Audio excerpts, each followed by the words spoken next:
Electrophilic substitution reaction in fluorobenzene भी पढ़ी थी हमने, और electrophilic substitution reaction in phenol भी।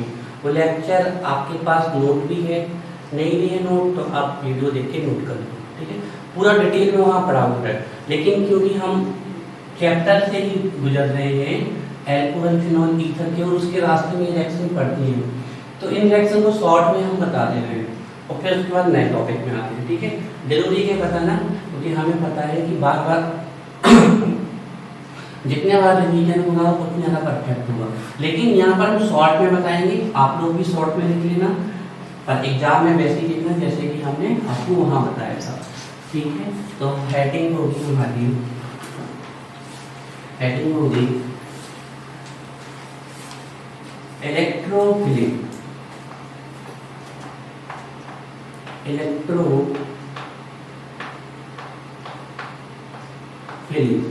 या इनको बोल सकते हैं रिंग और रिंग, इलेक्ट्रोफिलिक और रिंग सब्स्टिट्यूशन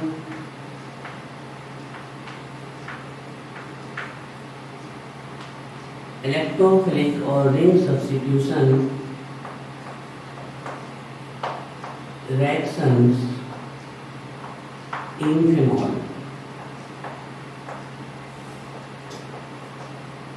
इन फिनॉल। अच्छा, फिनॉल का एक नाम और पता है आपको क्या होता है? बता दीजिए,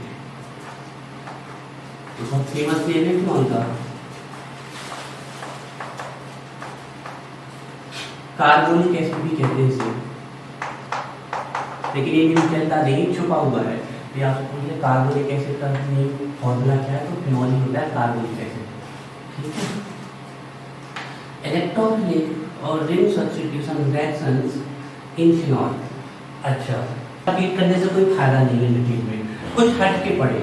हमने आपको बताया था कि हमारा माइंड उन चीज़ों को ज़्यादा एक्सट्रैक्ट करता है जो थोड़ा सिंपल से अलग होती है। कोई चीज़ सिंपल होती है तो हमारा माइंड का टेंशन उतना नहीं होता, इसलिए चीज़ों को थोड़ा हट के लिखना पड़ता है। ऐसे आप जब भी नोट्स बनाओ ना, तो कोशिश क्या करो, नोट्स को ऐसे डिजाइन करो कि ऑटोमेटिक आपका कंसंट्रेशन उसकी तरफ जाए। पॉइंट को हाईलाइट किया करो, अच्छी तरह से नोट्स बनाया करो, हेडिंग बढ़िया, हर चीज़ अच्छे से लिखिए। फिर आप देखो पढ़ने में कितना मजा आएगा, तो आपको लगेगा बार बार हम अपनी कॉपी खोलें, इतना मजा आएगा आपको नोट्स को पढ़ने में। नोट्स बनाओ, ठीक है। तो देखो अब हम electrophilic substitution reaction in phenol पढ़ रहे हैं। हमें पता है किस पोजीशन पे होती है, ऑर्थो एंड पैरा पोजीशन पे होती है। रीजन बताएगा, रिजोनेंस का इलेक्ट्रॉन डेंसिटी कहाँ दी थी, ऑर्थो पे एंड पैरा पे। तो इलेक्ट्रोफाइल आके कहाँ अटैक करेगा, या तो ऑर्थो पे या फिर पैरा पे। इलेक्ट्रोफाइल जो इलेक्ट्रॉन की तरफ हो, इलेक्ट्रॉन मतलब नेगेटिव चार्ज की तरफ। तो देखो शॉर्ट में कैसे करनी है सभी रिएक्शन, तो शॉर्ट में पूरी रिएक्शन यहाँ तैयार करा दे रहे हैं आपको, एग्जाम में जब आना तो जाना जब डिटेल से लिखना, ठीक है। तो देखिए ये है हमारा फिनॉल,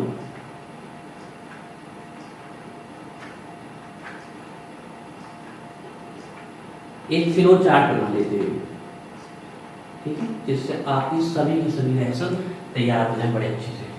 तो ये है हमारा फिनॉल।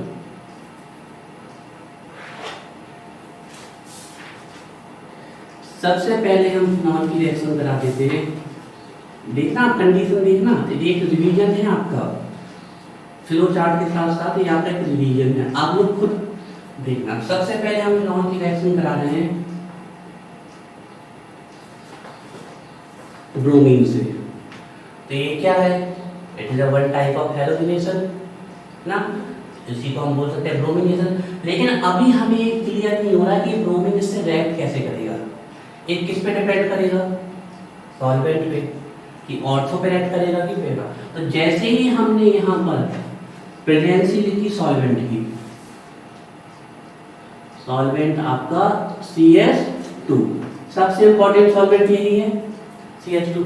और हम बता चुके हैं यहाँ पर कार्बन टेट्राक्लोराइड भी हो सकता है, क्लोरोफॉर्म भी हो सकता है, तीनों सॉल्वेंट बताए थे हमने। ये कैसे सॉल्वेंट है, नॉन पोलर। तो हमारा क्या होगा, देखो अब फंसना नहीं है हमें, अब स्पीड से जब कोई चीज़ हमें समझ में आ चुकी है तो उसमें टाइम थोड़ी कंज्यूम करना है कि हमें समझ में आ गया फिर भी हम टाइम कंज्यूम करें। हमें पता है सीधे ऑर्थो ब्रोमोफिनॉल और पैरा ब्रोमोफिनॉल बन जाएंगे, हमें ज़्यादा टाइम कंज्यूम नहीं करना है। तो जब बेंफिनॉल carbonic acid react with bromine and a non-polar solvent like carbon disulfide, carbon tetrachloride and chloroform. Then orthobromophenol and parabromophenol is formed. तो यहाँ हमारा जो प्रोडक्ट होने वाला है वो हमारा क्या होने वाला है? आपका प्रोडक्ट ऑर्थो पे ब्रोमो आने वाला है एक बार फिनॉल की ऑर्थोब्रोमोफिनॉल प्लस क्या बनेगा हमारा पैरा। यहाँ ध्यान रखिएगा यहाँ पर मेजर प्रोडक्ट हमेशा पैरा होता है, सिमेट्री ज्यादा होती है इसलिए पैरा होता है यहाँ पर। लेकिन इस यहाँ इसका मतलब ऐसा कोई क्वेश्चन नहीं आता इससे कि आप ये बताओ मेजर प्रोडक्ट। नॉलेज के लिए ध्यान रखना कि यहाँ पैरा आपका मेजर प्रोडक्ट। और उसमें जो हमने रीमन रिएक्शन पढ़ी थी उसमें हमारा कौन सा मेजर प्रोडक्ट था? ऑर्थो था। वहां रीजन क्या था? इंट्रा मॉलिक्यूलर ये अगर ऐसे क्वेश्चन आपसे बनने लगी तुरंत जो आपका आंसर आया कि इंट्रा था सर वहां तो कुछ बता देगा। तो ये फर्स्ट रिएक्शन करो चलो। और निकल क्या जाएगा? HBr। समझ में आ रहा है? लॉजिकल पॉइंट ऑफ व्यू से आप देख पा रहे होंगे कि यहाँ ऑर्थो से अगर रिएक्शन होगी तो ऑर्थो से HBr निकल जाएगा और पैरा से होगी तो पैरा से निकल जाएगा। इन रिएक्शंस को बैलेंस करके लिखने की जरूरत नहीं है, इनको कॉन्सेप्चुअल वे में लिखा जाता है। लेकिन एक बात ध्यान रखना केमिस्ट्री में बाकी जितनी भी रिएक्शन लिखो या मस्ट बी बैलेंस, बैलेंस होनी ही चाहिए वो।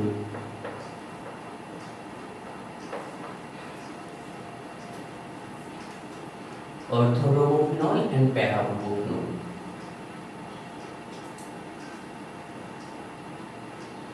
टाइमिंग करना है हमें चाहिए 5 मिनट के अंदर सभी रिएक्शंस कर लेती है हमें फिर अपने मेन टॉपिक में लौट के। तो देखो पहला फिनॉल टू ऑर्थो पैराब्रोमोफिनॉल आएगा तो ब्रोमीन प्लस कार्बन डाइसल्फाइड से रिएक्शन आपको करा देनी है। अब हम देखो यहाँ पर सेकेंड देख रहे हैं यहाँ की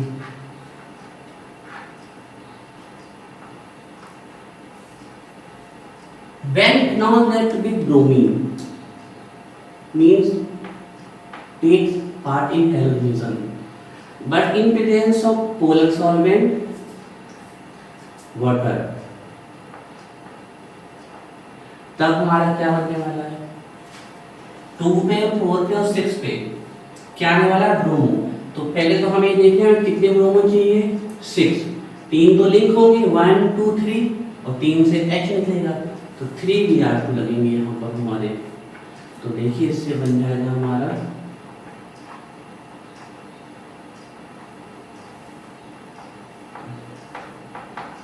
फिनॉल 2 4 6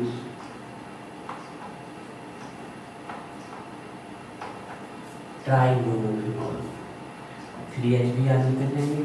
तो देखो ये आपकी फ्लो चार्ट में रिएक्शन तैयार हो रही है सभी की सभी।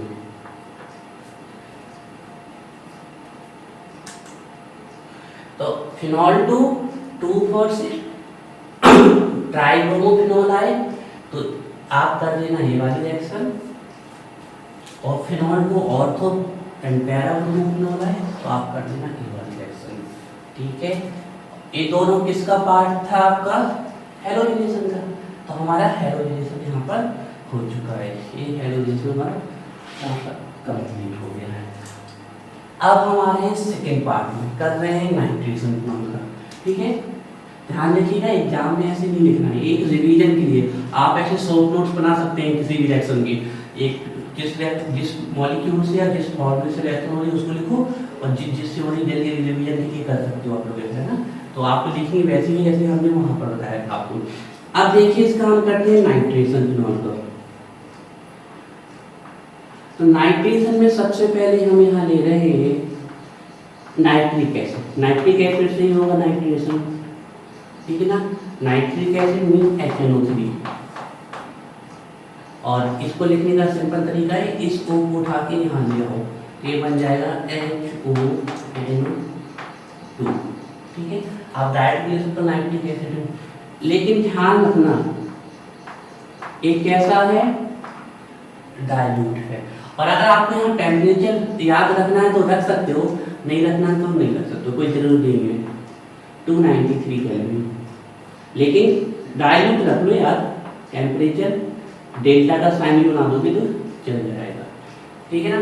तो देखिए क्या होगा, यहाँ से OH यहाँ से H या फिर यहाँ से H निकल जाएगा, तो क्या बनेगा ऑर्थोनाइट्रोफिनॉल एंड पैरा नाइट्रोफिनॉल। आ रही समझ अदिति, आपने ये वाली रिएक्शन पढ़ी है? हाँ, तो फिर थोड़ा सा में आ रही होंगी है ना, देख लो जरूर। तो ए बन जाएगा हमारा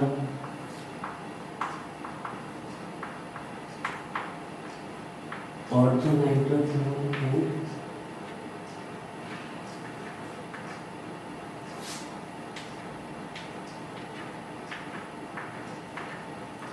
पैरा नाइट्रोफिनॉल।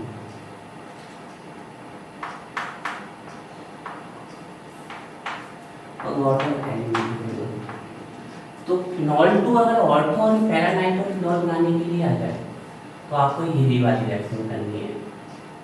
लेकिन जो इसका नेक्स्ट पार्ट है वो वेरी इंपॉर्टेंट, ये रिएक्शन बहुत ही इंपॉर्टेंट है। यहाँ से ये वाली बहुत इंपॉर्टेंट है, फिनॉल 2,2,4,6 ट्राइब्रोमोफिनॉल, कई बार कन्वर्जन में आई है। और यहाँ से नाइट्रेशन से सेकेंड वाली इंपॉर्टेंट है। तो देखो फिर से नाइट्रिक एसिड से रिएक्शन करेंगे, HONO2, लेकिन इस बार जो नाइट्रिक एसिड लिया है हमने वो कैसा है, कंसंट्रेटेड। प्लस प्रेजेंसी किसकी रहेगी, H2SO4 की रहेगी, कंसंट्रेटेड। अब देखो 3 नाइट्रो चाहिए हमें, ऑर्थो पे 2 ऑर्थो की पोजीशन पे लिंक होंगे और एक पैरा की, या फिर ऐसा कहते हैं कि 2, 4, 6 पे लिंक होंगे। तो हमें 3 नाइट्रो चाहिए, तो यहाँ पर 3 लिखना पड़ेगा और 3 OH और 3 जगह से H3H2 निकल जाएंगे। तो देखिए 3 चाहिए हमें, 3, तो ये हमारा बन जाएगा पिकनिक एसिड। तो हम नाम इसलिए नहीं लिख रहे क्योंकि हमारे पास नाम लिखनी है, हम यहाँ पर टाइम कंज्यूम करना नहीं चाहते, हम वैसे एक सिंपल सा फ्लो चार्ट आपको देना चाहते। बाकी इसके सबसे बेस्ट नोट्स तो आपके पास हैं, एक फ्लो चार्ट है।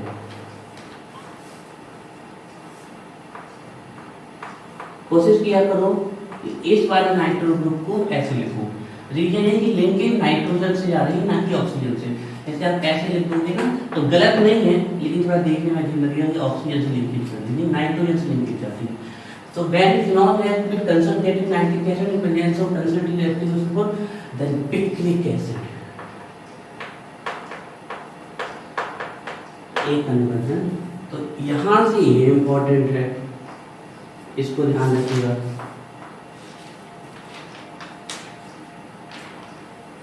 यहाँ से और यहाँ से तो 2 हो गए हमारी, ठीक है। अब आते हैं हम थर्ड वन पे।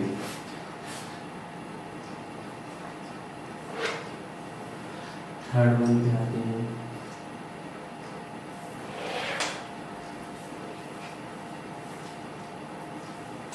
थर्ड देखिए क्या होगा, थर्ड वन में है हमारी सल्फोनेशन। अब सल्फोनेशन की भी 2 कंडीशन है, आप लोग जानते हैं। थर्ड है हमारी सल्फोनेशन, और सल्फोनेशन यहाँ पर किस पे डिपेंडेंट है, टेम्परेचर। ऐसा अगर आपको याद है तो फिर तो मजा नहीं आएगा, तुरंत आंसर आया कि सभी टेम्परेचर पे डिपेंडेंट है। तो देखिए अगर आप temperature between 15 to 20 degree Celsius, या फिर आपको ऐसे याद नहीं रखना तो 10 to 20 डिग्री लिख सकते हो ना। तो अगर आप टेम्परेचर को 15 to 20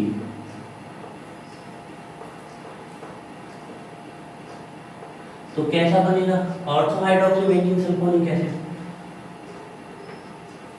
और अगर आप 100 पे रखोगे तो क्या बनेगा, para hydroxy benzene sulphonic acid. Reaction वैसी से होनी है सल्फ्यूरिक एसिड से, H2SO4, यहाँ का ऑक्सीजन उठा के यहाँ ले आओ और यहाँ का H, ये बन जाएगा HOSO3। ऐसा इसलिए लिखवा देते हैं कि हमें रिएक्शन से इजीली पता चल जाती है। तो देखो H2 और SO4, तो HO निकल जाएगा और SO3H लिंक होना है आपका। तो रिएक्शन होने वाली है आपकी कंसंट्रेटेड H2SO4 से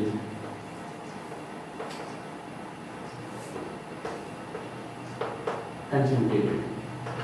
ठीक है, हमने एक ही वाला लिखा है, दो वाले लिखने की यहाँ पर ये हम फ्लो चार्ट बना रहे हैं। कंसंट्रेटेड सल्फ्यूरिक एसिड से रिएक्शन हो रही है। तो फिर टेम्परेचर से आपको ध्यान रखना है कि अगर टेम्परेचर इस वाले पे रिएक्शन होगी तो ऑर्थो वाला बनेगा, और अगर इस टेम्परेचर पे होगी तो पैरा वाला बनेगा। तो देखिए ये आ गया आपका ortho hydroxy benzene sulphonic acid plus water molecule निकल जाएगा, और अगर 100 पे करोगे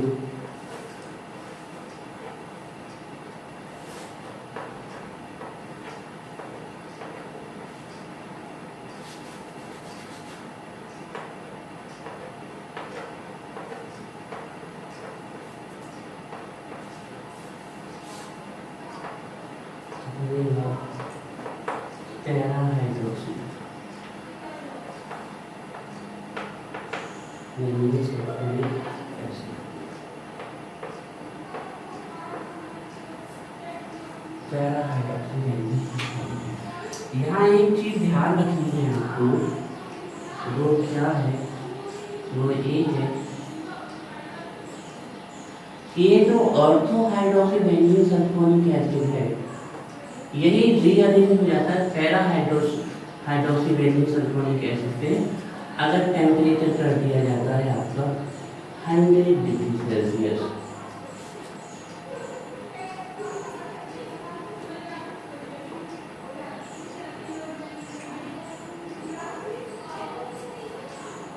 अगर टेम्परेचर को 100 डिग्री सेल्सियस कर दिया जाएगा तो ये ortho hydroxy benzene sulphonic acid change रहेगा पैरा हाइड्रोक्सी बेंजीन, और यही जो आपका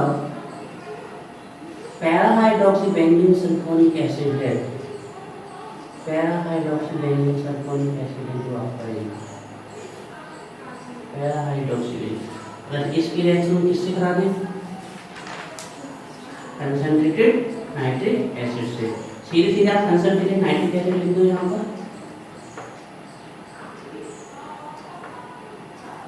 कंसंट्रेटेड के लिए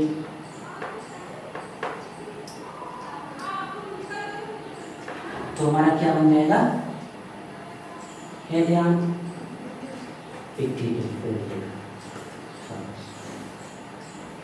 अब आपकी इच्छा है कि एग्जाम में कन्वर्जन आए तो आप पिक्रिक एसिड किससे बनाना चाहते हो, ये आप पे डिपेंड करता है किस मेथड से आप बनाना चाहते हो।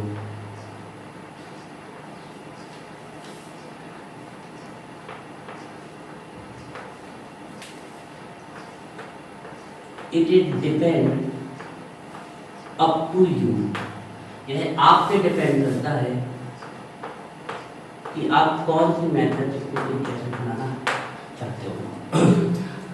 तो देखिए अब यहाँ भी आपके ऊपर डिपेंडेंट है, इस रिएक्शन में भी आप पिक्रिक एसिड कैसे जाना चाहते हो, फिनॉल से पहले आप ortho hydroxy benzene sulphonic acid पे जाना चाहते हो, फिर इसको पैरा पे जाना चाहते हो और फिर पिक्रिक एसिड पे जाना चाहते हो, या फिर फिनॉल से सीधे इस टेम्परेचर से आप इसके आना चाहते हो और इससे पिक्रिक एसिड, दोनों ही सही हैं।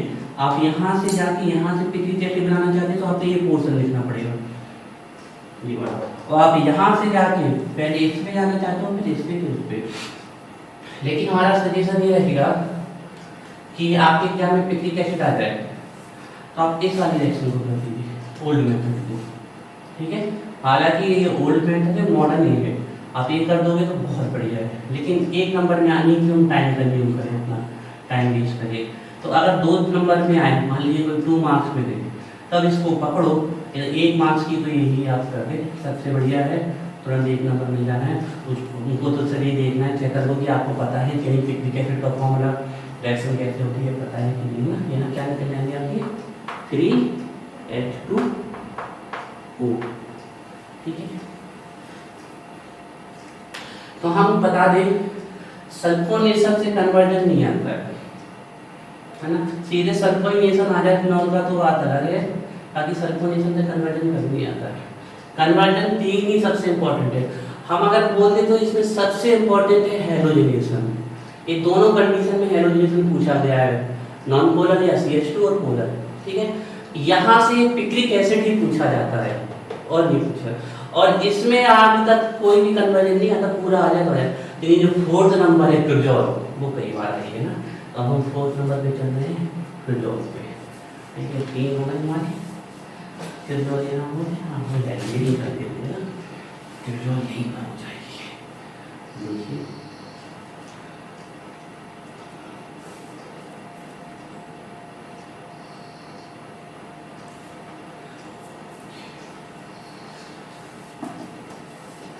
फाइनल लास्ट वर्ड,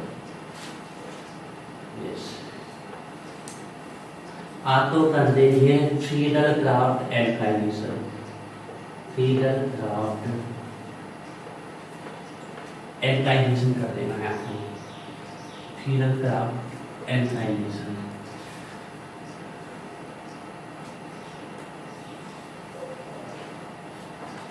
किससे होता है? एल्किल हैलाइड से, और हमें क्रिजोल बनाना है तो हम क्या लेंगे? मेथिल क्लोराइड, लिए हमें मेथिल क्लोराइड। अब आपको पता है यहाँ 2 कैटालिस्ट यूज कर सकते हो आप, मेथिल क्लोराइड हमने यहाँ पर ले लिया, 2 कैटालिस्ट यूज कर सकते हो, डिटेल से हम डिस्कस कर चुके हैं इसको। AlCl3 इतना हाई यील्ड चाहिए तो क्या लेते हैं हम? HF ना, और इसका एक्सप्लेनेशन भी हमने वहाँ पर दिया था क्यों होता है ऐसा ना, क्योंकि ये लेविस का एसिड है और इलेक्ट्रॉन पेयर डोनर होता है, तो इन दोनों के बीच में रिएक्शन हो जाती है तो ऑर्थो पे हो ही नहीं पाती है।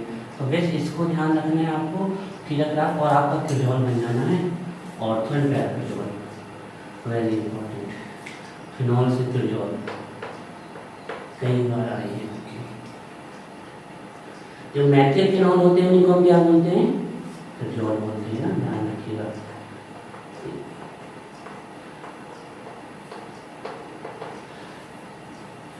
यहाँ से H, यहाँ से Cl तो ऑर्थो क्रिजोल बनेगा, और यहाँ से H और यहाँ से Cl तो पैरा क्रिजोल।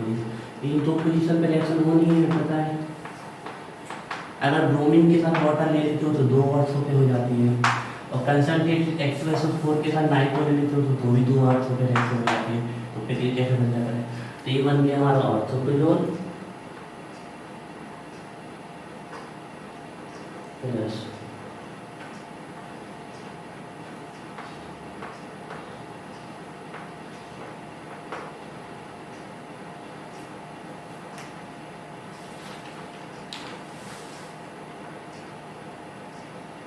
ये बन गया हमारा क्रिजोल, बाई प्रोडक्ट की फॉर्म में निकलेगा HCl। इसमें कुछ ही निकालना बाई प्रोडक्ट, इसमें तो सीधे पिक्रिक एसिड डाल दो, कोई जरूरत नहीं। तो ये हमारा बन गया क्रिजोल, है ना, तो ये बहुत इंपॉर्टेंट है। अब हम आपको कहेंगे सबसे पहले दोनों हेलोजिनेशन आनी चाहिए, कन्वर्जन में आएगी तो ये आएगी, यहाँ से पिक्रिक एसिड आना चाहिए और यहाँ से क्रिजोल। तो आप मान लो कि यहाँ की रिएक्शन बाहर नहीं जा सकती, बहुत ही बात पूछेंगे इलेक्ट्रोफिलिक सब्स्टिट्यूशन रिएक्शन फिनॉल, है ना, इसलिए हमने वहाँ पर जिसकी पूछी जाती है उसको सीट डिजाइन कर दिया था। तो हम यहाँ थोड़ा नाम लिख देते हैं, एक क्रिजोल है आपके, क्रिजोल है, दोनों ही क्रिजोल है। अब आप जानते हो कि ये ऑर्थो वाला क्रिजोल है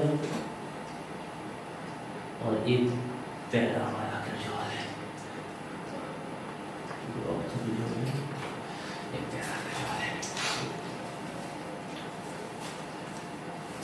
एक फ्लो चार्ट हो गया है आपका।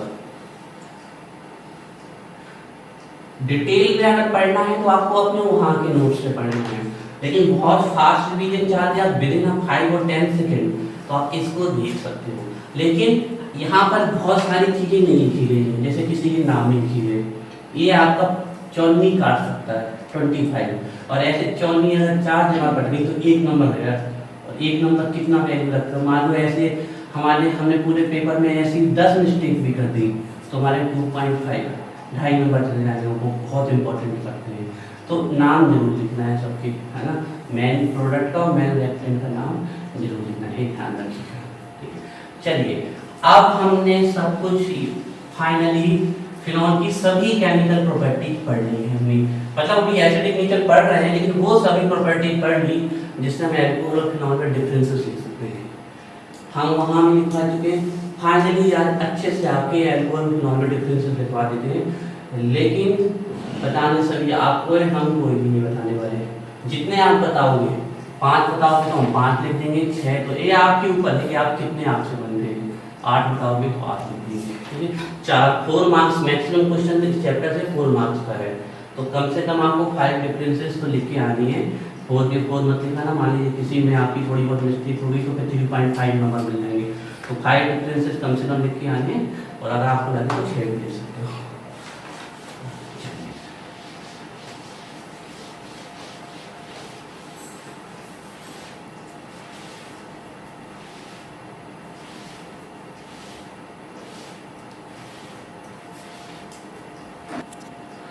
Differences between alcohol and phenol. पता नहीं इस क्वेश्चन में क्या खास है, लास्ट 2 ईयर से रिपीट हो रहा है, पिछले 2 साल से लगातार एग्जाम में आया और हम इसी पे चल रहे हैं, बहुत तीसरी बार भी है, तो इसीलिए हम कह रहे हैं इसको भी आप लोग जो आपने अभी तक पढ़ा है उसके बेस पे रुकोगे तो बन जाएगा। Differences between alcohol and phenol, तो हम एल्कोहल एंड फिनॉल में डिफरेंसेस लिखने जा रहे हैं। 2 बॉन्ड बनाएंगे, एक बनाएंगे एल्कोहल का, दूसरा बनाएंगे फिनॉल का। और अभी याद दिलानी चाहिए, हम ये नहीं कहते कि पूरी अभी याद दिलानी चाहिए, लेकिन जो आपको लगे कि इनमें से सिंपल है जो अभी याद हो सकता है वो तुरंत याद कर लेना है आपको। Differences between alcohol and phenol. सबसे पहला फर्स्ट पॉइंट, जैसे हमने पढ़ा है वैसे ही लिखना है, जिसकी लैंग्वेज है उसकी लैंग्वेज, और जिसके फॉर्मूले के फॉर्म में उसके फॉर्मूले में। तो एल्कोहल की अगर हम बात करें तो लिखिए इसमें कंसिस्ट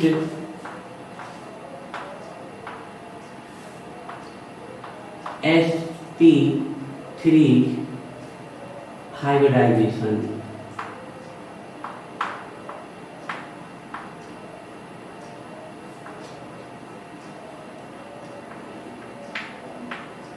कंसिस्ट sp3 हाइब्रिडाइजेशन। लेकिन इस लैंग्वेज से कई गुना ज्यादा इंपॉर्टेंट है, ऐसा लिख देना।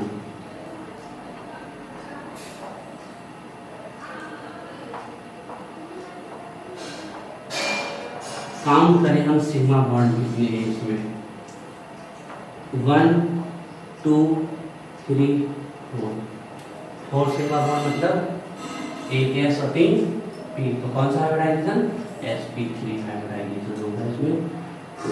इस स्ट्रक्चर को जहां आपने बना दिया वहीं सब कुछ ऑटोमेटिक क्लियर हो जाना है, थ्योरी को पढ़ना तक नहीं है, सामने वाले को भी लिखा क्या है आपने, उसको तो सीधे पता चल गया कि बच्चों को ये तक पता है कि आप कौन सिग्मा बॉन्ड है, इसलिए sp3 हाइब्रिडाइजेशन। ये आपको बता देना है यहाँ पर सबसे important.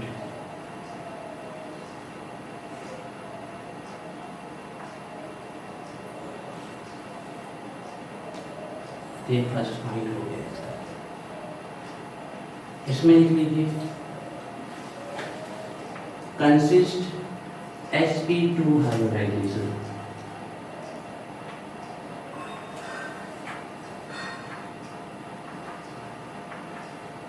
Consist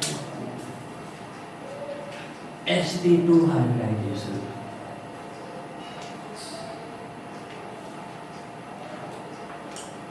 consist sp2 hybridisation. अब यहाँ बेटर ये होगा कि आप रिंग ना, अंदर जो बॉन्ड है उनको रिंग के बेस पे ना बनाए, जो अंदर बॉन्ड है उनको आप अल्टरनेट क्रम में जैसे शो किया जाता है वैसे ही शो करें। ये और आपको फिर इस वाले कार्बन को भी शो कर देना है, यहाँ पर लगा हुआ है।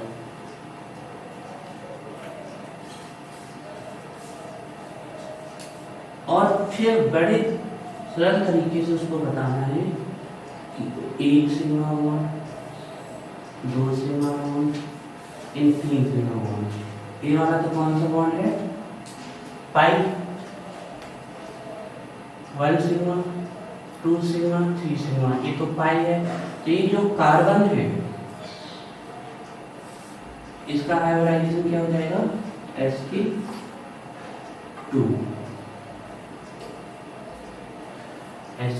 हो जाएगा इसका हाइब्रिडाइजेशन। तो पहला पॉइंट यहाँ पर क्लियर होता है।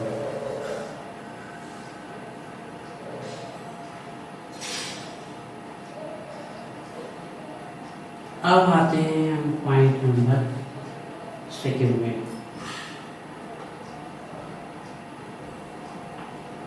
रिएक्शन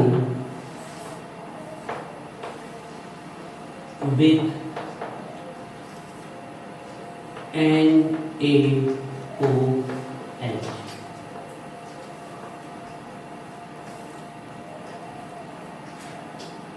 क्या होती है रिएक्शन?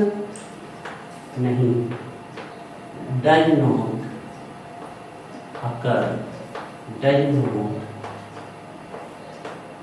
Take place. और आपको अगर इतना सारा नहीं लिखना है, आप चाहते हैं कि हम बहुत फास्ट बता दें, तो आप ऐसे लिख सकते थे,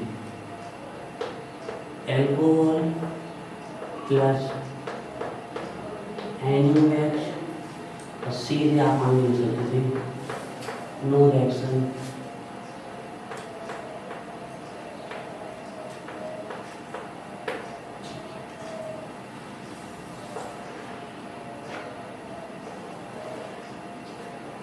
यही वह रिएक्शन है जो ये बताती है कि अल्कोहल वीक एसिड है, क्योंकि ये बेस से रिएक्शन नहीं कर रहा है, तो वो भी स्ट्रॉन्ग बेस से रिएक्शन नहीं कर रहा है।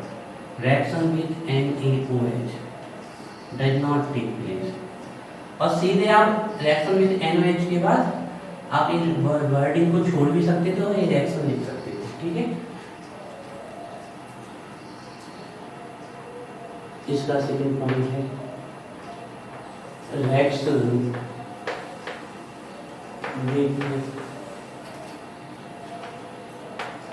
NaOH। कोशिश करिएगा जितने पॉइंट अभी याद होंगे बहुत अच्छा लगेगा।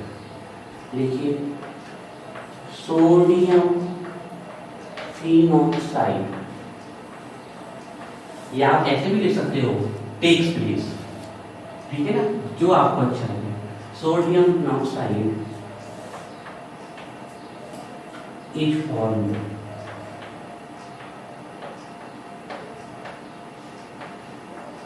ठीक है, आप लिख सकते हो टेक्स प्लेस। आप इस वर्डिंग को इग्नोर करके रिएक्शन विद NaOH की रिएक्शन भी लिख सकते थे आप। ध्यान रखिएगा, कभी भी आपको ये पूछ लिया जाए क्वेश्चन में कि फिनॉल ज्यादा एसिडिक है, शो करके बताइए, तो आप ये रिएक्शन बता सकते हैं।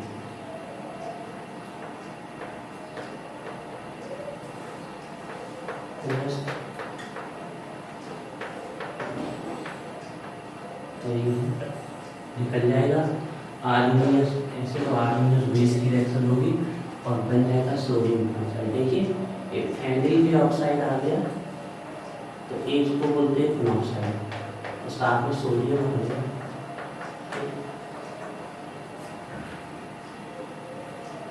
सोडियम फिनॉक्साइड एक फॉर्म, इसका नाम है sodium phenoxide.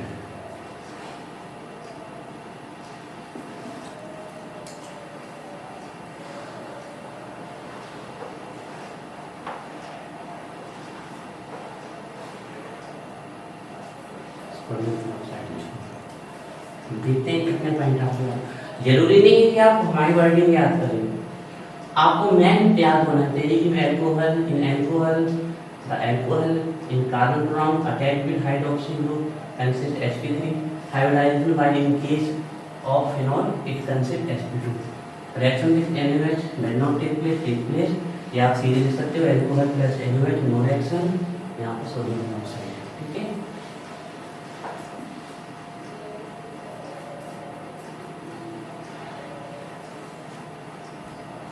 Point number third, अब आपसे क्वेश्चन है हमारा कि ज्यादा एसिडिक कौन होगा? फिनॉल, ठीक है ना। किससे? मतलब आपके सेट करके लिखवा देंगे। ये हमें अभी अभी ऊपर पता चला कि ये वीक एसिड है और ये स्ट्रॉन्ग एसिड है ना। देखिए यहाँ पर वेरी वीक एसिड,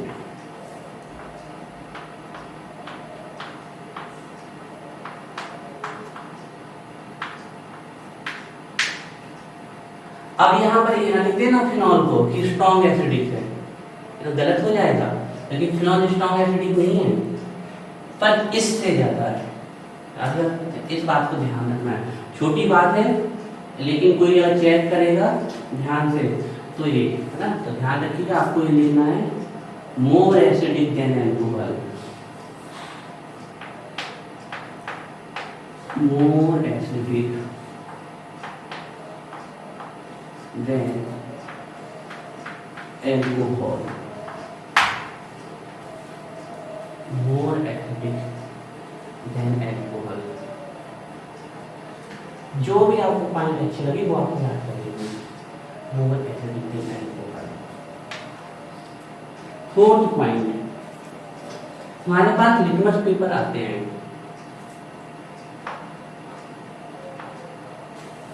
इस प्रकार की स्ट्रिप आती है लिटमस पेपर की।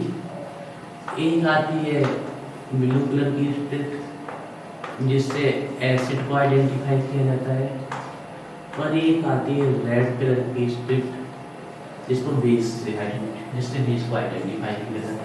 तो ये हमारे पास एक टेस्ट ट्यूब में अल्कोहल है, और अब हमें नहीं पता किसमें अल्कोहल है किसमें फिनॉल है, लेकिन इतना पता है कि इनमें से कहीं पर एक में अल्कोहल है और किसमें फिनॉल है। तो हम यहाँ लिटमस टेस्ट लगा देंगे थोड़ी देर। ये इतना वीक एसिड है, अब आप सोच सकते हो इतना ज़्यादा वीक एसिड है ये कि ये ब्लू लिटमस को रेड में कन्वर्ट नहीं करता है।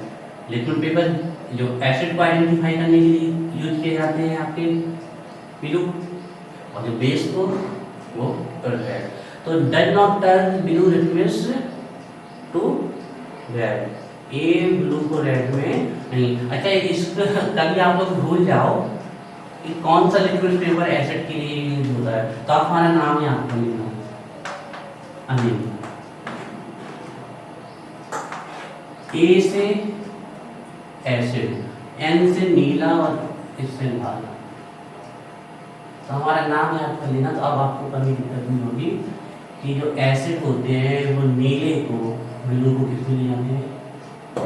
देखो हमने जितने सोच, हमें पता था ना आगे जाके केमिस्ट्री पढ़ानी है, इसलिए हमने अपना नाम आने रखा है। अच्छा, ये नाम के बच्चे को प्रॉब्लम कहाँ आती सबसे ज़्यादा? सबसे पहले वाइवा होता है मेरा, सबसे पहले ये नाम के बच्चों का वाइवा होता है, और उनके जो रोल नंबर भी होते हैं वो सबसे आगे ही बैठ होते हैं। ये होता है ये नाम के बच्चों के साथ सबसे ज़्यादा दिक्कत है ना, बाकी तो कोई दिक्कत नहीं, कैंसिल उठा दें। तो लिख दें, क्या लिख दें? क्या ये लिटमस पेपर को रेड में ले जाएगा? नहीं, ये बहुत वीक है ना। Does not turns blue litmus to red. आप एक लिख सकते हो ब्लू लिटमस पेपर, लेकिन कोई जरूरत नहीं लिखना चाहिए। Does not turns blue litmus to red, और इसमें लिख लीजिए टर्न्स, यहाँ पर टर्न्स नहीं होगा, डज नॉट टर्न होगा ना, does not turn blue litmus to red. बाकी लिख सकते हो turns blue litmus to red. चार पॉइंट याद हुए? sp2 sp3 NaOH, no reaction NaOH, sodium chloride form weak acid, more acidic, यही से फिर 4 पॉइंट याद हुए है ना। Does not turn blue litmus to red, turn blue litmus to red. मतलब जो आपका सेकेंड, थर्ड और फोर्थ पॉइंट है ये तो साथ में कनेक्ट हो रहे हैं। एनिमल से रिएक्शन नहीं होती इसलिए वीक एसिड, क्योंकि वीक एसिड इसलिए लिपिड्स को रिएक्ट नहीं करता, और उसमें देख रहे एनिमल से रिएक्शन करता है इसीलिए देखिए मोर एसिडिक इसलिए लिपिड्स को रिएक्ट कर देते हैं ना। फिफ्थ पॉइंट, इस पॉइंट को हम ज़्यादा वैल्यू नहीं देते लेकिन सरल पॉइंट इसलिए लिखवा दे रहे हैं, ये वाटर से भी ज़्यादा वीक एसिडिक है। जैसे ही हमने बोला कि वीकर एसिडिक देन वाटर, तो बच्चों का दिमाग हिल जाएगा, वो कहेंगे सर कैसे केमिस्ट्री पढ़ा दिया, वाटर तो न्यूट्रल होता है तो आप एसिडिक कैसे कहते हो भैया? वाटर H पॉजिटिव भी देता है एंड OH नेगेटिव। फिर कैसी स्पीशीज हो गई? Amphoteric, can behave as an acid as well as base. जो 100% प्योर वाटर होगा जिसका pH 7 आएगा एट 25 डिग्री सेल्सियस है, वही वाटर हमारा न्यूट्रल होता है। तो इसके H आयन की टेंडेंसी, वाटर के H आयन की टेंडेंसी निकलने की ज्यादा है अल्कोहल से भी ज्यादा। मतलब जितनी आसानी से वाटर अपना H आयन दे देता है उतनी आसानी से अल्कोहल तक अपना H आयन नहीं देते हैं। इसका रीजन भी तो हम बता देते हैं बड़ी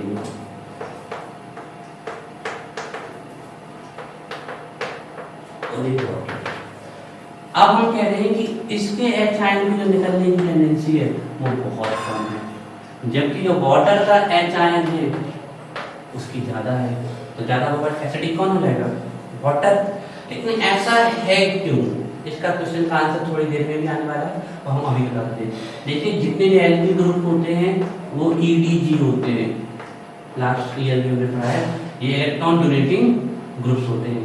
तो देखिए इलेक्ट्रॉन यहाँ से डोनेट करेगा, ये यहाँ ऑक्सीजन को इलेक्ट्रॉन दे रहा है। अब ऑक्सीजन को जो भूख लगी थी, इलेक्ट्रोनेगेटिविटी इसकी कितनी है? 3.5। तो इसकी इलेक्ट्रॉन को अट्रैक्ट करने की टेंडेंसी है, इसकी इलेक्ट्रोनेगेटिविटी थी 3.5। इस कारण वो यहाँ से इलेक्ट्रॉन खींचना चाहता था, लेकिन पीछे वाला बिना मांगे इसको इलेक्ट्रॉन दे रहा है, तो अब यहाँ से इलेक्ट्रॉन कैसा करेगा? कम खेलेगा। अगर इलेक्ट्रॉन को अपनी तरफ शिफ्ट नहीं करेगा तो ये बॉन्ड वीक नहीं होगा, और अगर ये बॉन्ड वीक नहीं होगा तो H आयन नहीं निकलेंगे, और H आयन नहीं निकलेंगे तो कम एसिडिक। जबकि यहाँ पर ऐसा कोई ग्रुप नहीं है जिसकी भूख को संतुष्ट कर दे, इसकी हंगर को संतुष्ट कर दे, सेटिस्फाई कर दे, इसलिए H आयन है। तो अब आप लोग देख लीजिए ये भी एक इम्पोर्टेंट पॉइंट है, लेकिन आप चाहें तो लिख सकते हो, नहीं तो भी बहुत अच्छे अच्छे पॉइंट आने वाले हैं। अच्छे पॉइंट का भी कोई लिखी नहीं, एक वो वाला बस लिखा है पहले वाला, ठीक है। तो देखिए lesser acidic than water, water से कम एसिडिक है, lesser acidic than water, phenol water से ज्यादा एसिडिक होता है। Greater acidic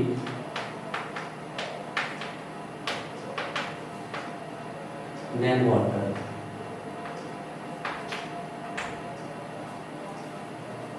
greater acidic than water.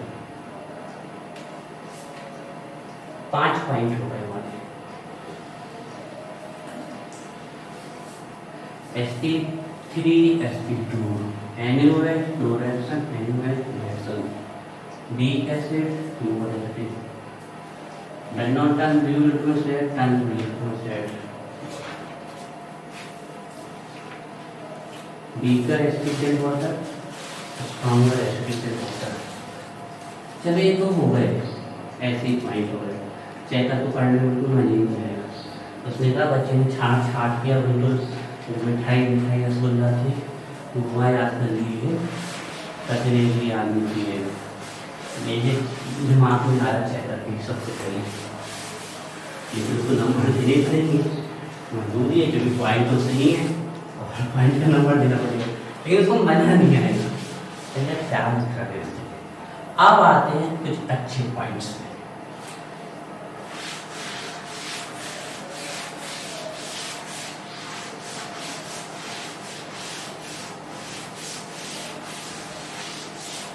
कितने टेस्ट हम देखें, देखो यहाँ पर कपलिंग रिएक्शन, कौन देता है? क्या बनती है? एजोडाइन बनती है। एक प्रेफरेंस होने वाला है। कपलिंग के बाद रिएक्शन विद न्यूट्रल FeCl3। सबसे स्पेशल पॉइंट आ रहे हैं, अब आ रहा है बिल्कुल पानी पानी निकल चुका है, प्योर घी मक्खन आ रहा है। कौन देता है? फिनॉल। एल्कोहल नहीं देता है। लीवर वन नाइट्रोसो टेस्ट कहीं कराया था, GRB टेस्ट कौन देता है? एल्कोहल नहीं देता है। तीनों टेस्ट फिनॉल देता है, एल्कोहल साइटोसिन परमिटी करनी, no test no test no test no test. इसके अलावा एक बहुत बहुत इंपॉर्टेंट टेस्ट ब्रोमीन वाटर। अच्छा, जो 2,4,6 ट्राइब्रोमोफिनॉल बना था वो कैसा होता है? वाइट PPT होती है, उसकी बात ध्यान रखिएगा। ये 4 टेस्ट कौन देते हैं? यहाँ आके रख देंगे हमें और इस साइड से लिखा देना है, no reaction no test no test. एक टेस्ट पढ़ा था हमने, हेलोफॉर्म टेस्ट आइडोफॉर्म्स में, बताओ वो कौन देता था? ऐसा एल्कोहल जिसके कारण से कौन सा ग्रुप जुड़ा हो? सीधे मिथाइल ग्रुप। उसका एल्डिहाइड के बारे में बताया था, कीटोन के बारे में, लेकिन कहीं वो टेस्ट ने फिनॉल में बताया क्या? ये एक टेस्ट है जो कौन देगा? एल्कोहल देगा। ये 10 पॉइंट तैयार हुए और 10 में से जो आपको मन करे 5-7 याद कर लेना। लेकिन हम ये जरूर चाहेंगे कम से कम इनमें से 2 पॉइंट तो रखो ही, 2 या 3। और अगर आपने यही रख दिए तो फिर नहीं रह जाना है, तो क्या कहना है यार, क्या है तो कम से कम 2 पॉइंट तो यहाँ से लेके जाओ ही वहाँ पर, जो आपको अच्छा लगे, है ना। इसमें अद्वितीय बाहर कल आपने ये वाला नहीं पढ़ा, न्यूट्रल FeCl3 वाला and Liebermann nitroso test, लेकिन ये तो पता है कपलिंग पढ़ाई है, आइडोफॉर्म भी पता है, ब्रोमीन वाटर है, तो आपको भी टेंशन लेने की जरूरत नहीं। हालांकि ये रिएक्शन बहुत इंपॉर्टेंट है, पढ़नी है आपको, ठीक है। फिर भी आपके 8 पॉइंट तो तैयार हो ही चुके हैं, 1 2 3 ये 2 भी याद कर लेना, ठीक है। तो चलिए नेक्स्ट पॉइंट पे आते हैं हम।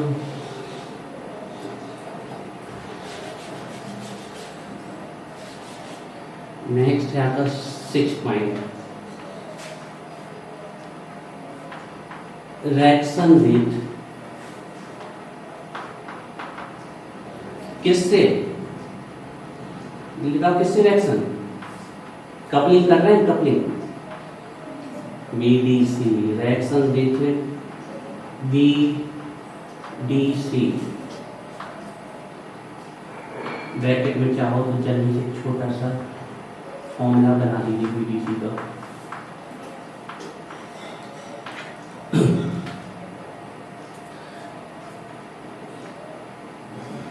लिख दो नो रिएक्शन,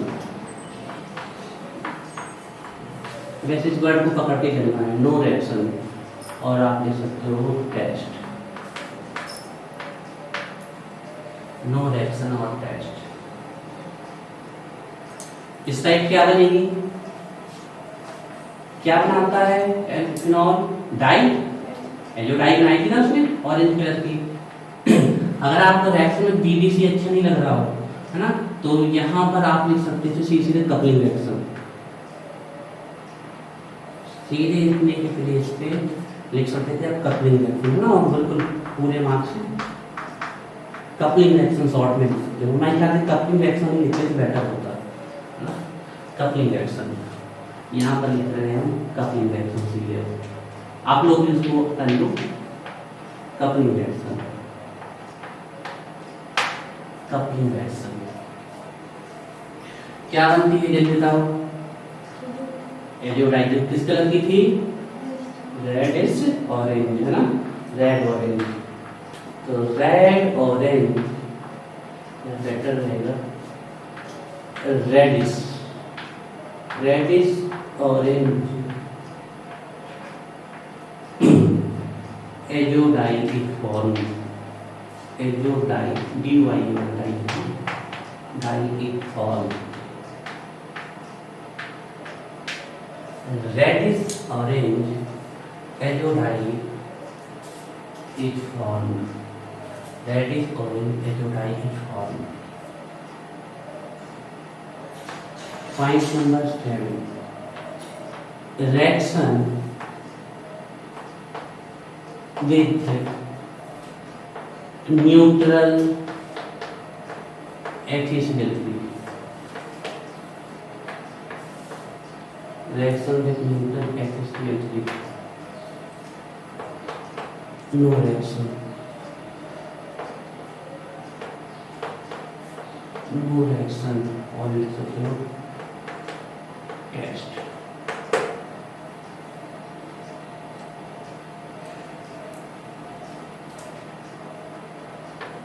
इसमें देखो reaction with neutral HCl3, देखिए वायलेट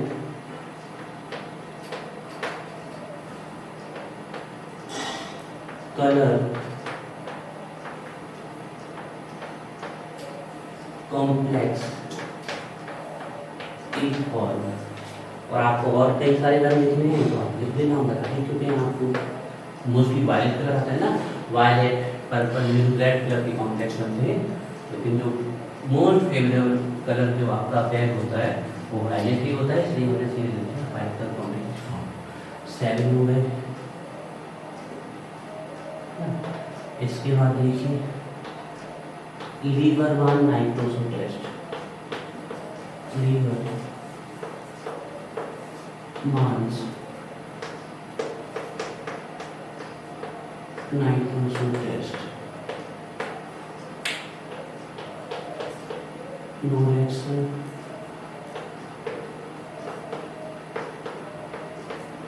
और टेस्ट लीवर मांस LIV में Liebermann nitroso test, no reaction और टेस्ट। इसमें देखिए लीवर मांस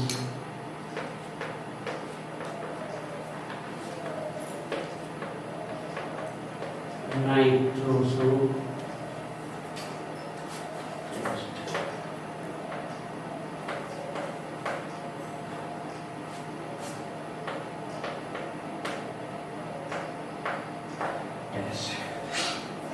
इसमें लिखना है green colour ऑक्साइन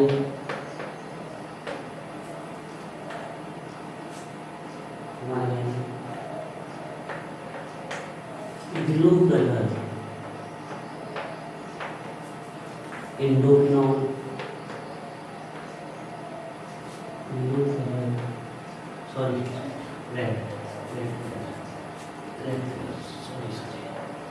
red colour indophenol and blue colour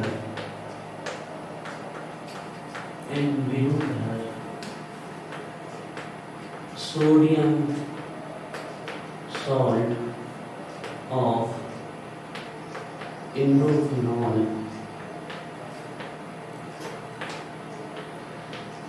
is form. अब इसके लिए आपको सिर्फ इतना याद रखना है GRP के साथ रखना है आपको।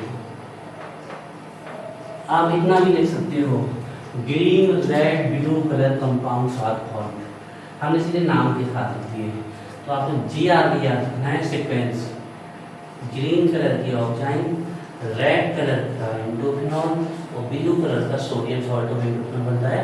आप ऐसा भी लिख सकते थे सीधे green red and blue colour compound साथ फॉर्म, ये भी हम लोग परफेक्ट है, लेकिन हमने अभी इसलिए ऐसा लिख दिया कि आपको पता है, बाकी अपने हिसाब से एडजस्ट कर सकते हैं।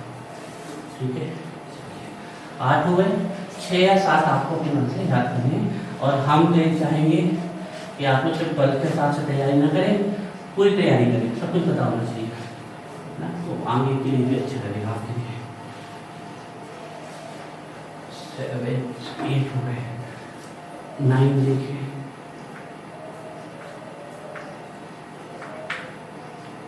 Reaction with bromine water, reaction with bromine water, सीधे लिखिए नो reaction of test,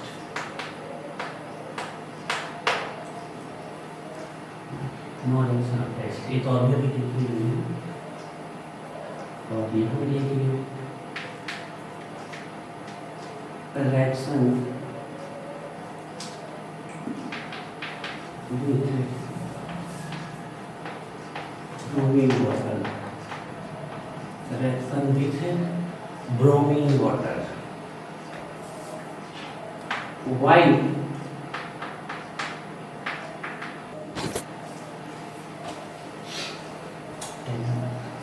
इसमें से जो आप कुछ तो ऐसे जो आपको पहले ही याद है, जैसे कि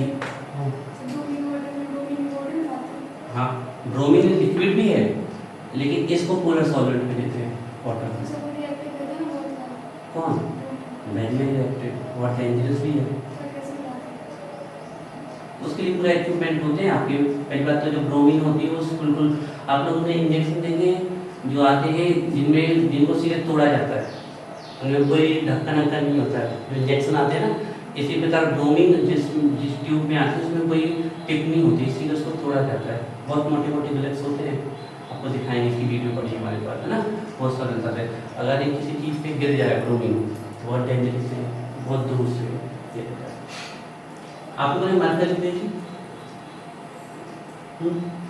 थर्मामीटर में तो देखी होगी, ये फिजिकली नहीं देखी होगी है ना। आप फिजिकली उसको देखोगे अपने हाथ पे अगर ऐसे रख लोगे, पॉइजनस होती है, टच नहीं करना किसी भी तरीके से माउथ में। साइनो कंपाउंड और मरकरी लेड टेन ये तो पॉइजनस होते हैं, तो टच नहीं करना। तो उसको आप यहाँ रखोगे ना, लिक्विड है वो, ऐसा लगेगा आपको कि जैसे कि कोई चीज़ है सॉलिड वो हाथ पे फ्लो कर रही तैर रही है, ऐसी फीलिंग आती है उसको। मतलब समझ लो कि ऐसा रख जाएगी आपकी पानी की तरह और आप उसको ऐसे काटोगे ऐसे तो वो कटती जाएगी, ऐसे दूर दूर उसके पार्टिकल हो जाएंगे और फिर आपस में टकराएंगे, जुड़ जाएंगे। इस प्रकार से होता है। कोहेसिव प्रॉपर्टी क्या है इसमें। फाइनली लास्ट कर लें हम हाइड्रोफोम टेस्ट या फिर हेलोफोम टेस्ट। पहले बता चुके हैं टेस्ट की बात आएगी तो हाइड्रोफोम लिखना पड़ेगा, हाइड्रोफोम टेस्ट।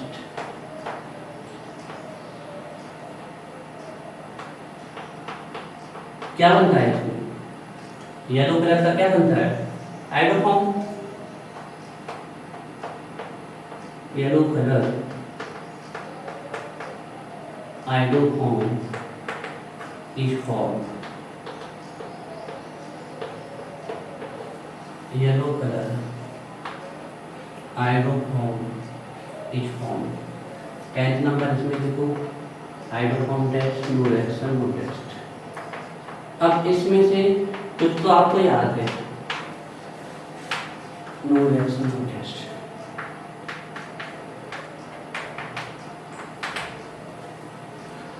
और कुछ आपको दिया, जो भी आपको याद है पहले नंबर उन्हीं को रिवाइज कर लो। 5 से 7 पॉइंट वहां से पूछते हैं, ध्यान में चलते हैं। देखो इतनी सारी पॉइंट और इसमें से हर एक पॉइंट पढ़ाया है, कोई ऐसा पॉइंट नहीं कि हमने बिना बताए हुए आपको लिखवा दिया हो, हर एक पॉइंट बताया। हाँ वो आप लोग नहीं आए थे कल तो वो आपका छूट है, ऐसी बनाना है तो उसको लिख लो, तो हम पर्सनली यही कॉपी में 2 मिनट पे एक्सप्लेन कर देंगे, बाकी हम आपको वीडियो दे देंगे तो आप सेंड कर देना। तो ये हमने सभी टेस्ट पढ़े, इसको तो हम पहले भी कितने बार लिखवा चुके हैं लेकिन वहाँ बताया नहीं था हमने, तो यहाँ बिल्कुल आपके अरेंज करके लिखवा दिए हमने। तो कोई भी 5, 6, 7 पॉइंट याद कर लो, 4 मार्क्स का ही आएगा मैक्सिमम, डिफरेंस आएंगे तो और बढ़िया रहेगा कि आप ये टेस्ट भी याद कर लो, इससे क्या होगा आपको टेस्ट की दिक्कत नहीं होगी, प्रैक्टिकल हिसाब से अच्छी हो जाएंगे।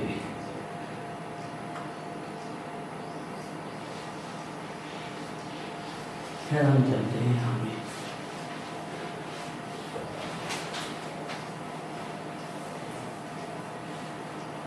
आज से आप लोगों को जाते समय एक हम केमिस्ट्री की कोई ऐसी चीज पहले भी हमने कहा था लेकिन आप लोग ध्यान नहीं दिलाते हो, जिससे आपके बहुत सारे क्वेश्चन सॉल्व होंगे। जाते समय रोज हम एक ऐसी चीज बताया करेंगे आप लोगों को।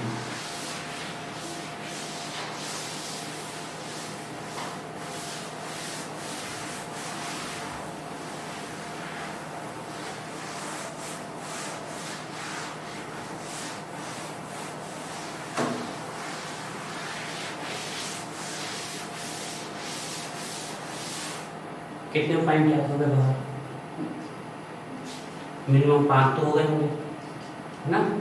चलो फिर गया आपको हो गए ना 5 7 नीलम 5 7 अदिति हो गए हैं 5 7 पॉइंट। चलो कोई एक पॉइंट बताओ फिर अगले। हाँ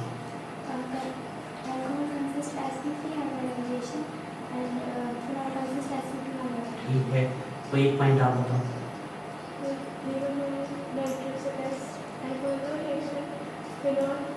green color outside, blue color indifferent, and red color. Red colour indophenol Blue color sodium sulfate. Indophenol जी आ रही है। सिंपली बोल सकते हो green red blue colour compound था फॉर्म, ये भी बिल्कुल राइट है। लेकिन अगर ऐसा लिख दोगे ना तो वो गलत हो जाएगा। ये लिख दोगे तो सही है, green red blue colour compound are form, ये बिल्कुल सही है नंबर। लेकिन ऐसा लिख दोगे कि ग्रीन कलर होता है ब्लू कलर इंडोफिनॉल तो वो गलत हो जाएगा, फिर वो नंबर करें। तो जो अगर ध्यान आ रहा है तो अच्छा है, वैसे तो याद कर लेंगे। नीलम एक पॉइंट।